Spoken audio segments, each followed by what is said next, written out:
Hey guys, it's Chelsa Messenger with Picks and Parlays. We're talking baseball. We've got a great NL East matchup here between the Phillies and the Mets. Now, this is a game that got rescheduled, so it's game two of a doubleheader. We've got a promo code. The code is SAFE for 20% off the entire site of picksandparlays.net. We're looking at Aaron Nola going against Taijuan Walker, and I think it's going to be game two of the doubleheader on Tuesday. So this is the matchup that we're breaking down.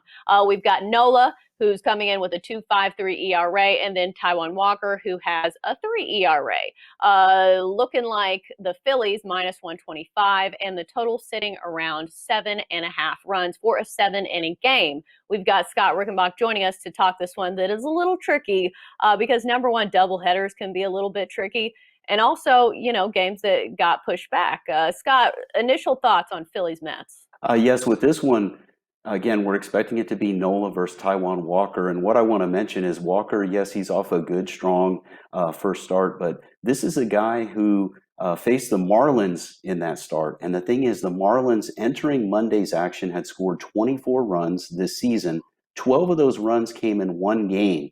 They scored a total of 12 runs in the other 7 games. That's an average of 1.7 per game. So I'm not that impressed that he did well against the Marlins. Give him credit for that, of course, but Miami is really a bad team. I even think that last year, as decent as they did, had a lot to do with it being a shortened season. I think Miami's really going to struggle this year. So again, I'm not putting a lot of credence into that start for Walker. And now he faces a Phillies team that's really coming on stronger, and they've got a lot of momentum, some dangerous bats in their lineup. I think they're going to score some runs here for sure in this one and have a pretty decent game at the plate. They've got the momentum of that big 8-7 dramatic win against the Braves, or was it 7-6? Either way, it was a one-run win.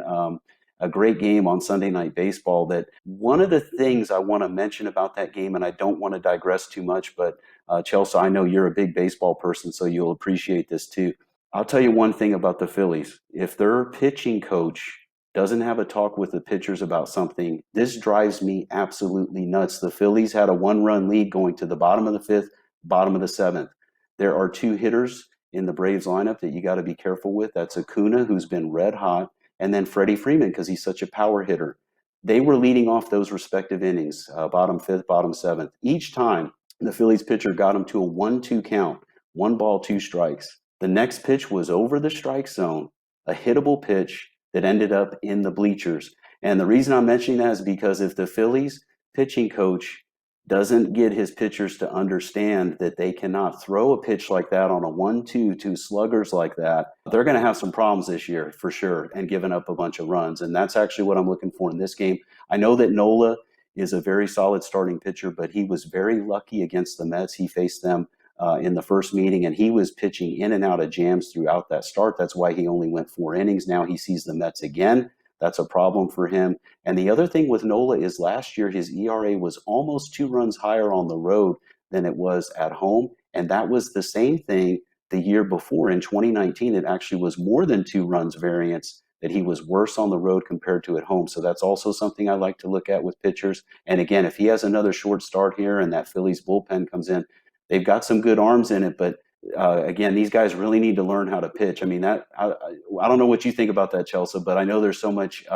What is it? It's all this technology nowadays that they're looking at and studying different things, but there's still good old smart baseball that tells you don't throw a 1-2 pitch over the plate to a slugger. There's no reason to. Sometimes you want to throw a pitch out of the zone and then it just doesn't come out that way. So I think it It's might very be a true. little of both, because pitching, wanting to throw it somewhere and then actually executing that pitch, sometimes a little bit more difficult. But looking more at this game a little bit in depth, some guys that hit Aaron Nola well, especially. Looking at Pete Alonso, in 22 at-bats, he has 3 home runs and 5 RBI. So if you're looking for somebody to play in fantasy, that might be a good matchup for Nola here. But the Mets, their problem has been run support, especially when you see Jacob deGrom on the mound. For some reason, they can't score runs when he's pitching, but now we've got Walker pitching. So I'm wondering what we're going to see from this Mets lineup, because Aaron Nola can be really dominant at times, but also last time against the Mets, he wasn't that great.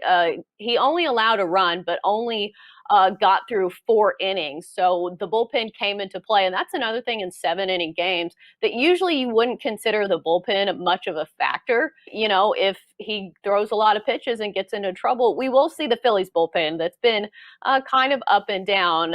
They've been better this year, definitely not as bad as last season, but definitely still some question marks there, especially with this Mets lineup that has some guys that can hit NOLA well. Anything else you think better should know on this one? Well, just what you were talking about there, Chelsea, is so true that there's a lot of familiarity between these teams of being division rivals, Mm-hmm. and the Mets do have some guys that have hit Nola well. And having just seen him, that's another big factor that definitely helps the hitters. I mean, I like a lot of times the overs when these teams are getting a second chance right away in the very next series. They're seeing the starter's very next start is against that same team. I do like to look at overs when the situation is right. And like you said, the Mets wasted a ton of opportunities against Nola in the last game. They're probably not going to do that at home. I expect them to cash in those same opportunities. Right, in the second game of a doubleheader, if they have to use their bullpen at all in the first game, those are arms that they won't be able to use in game two. So definitely pay attention to the first game as well.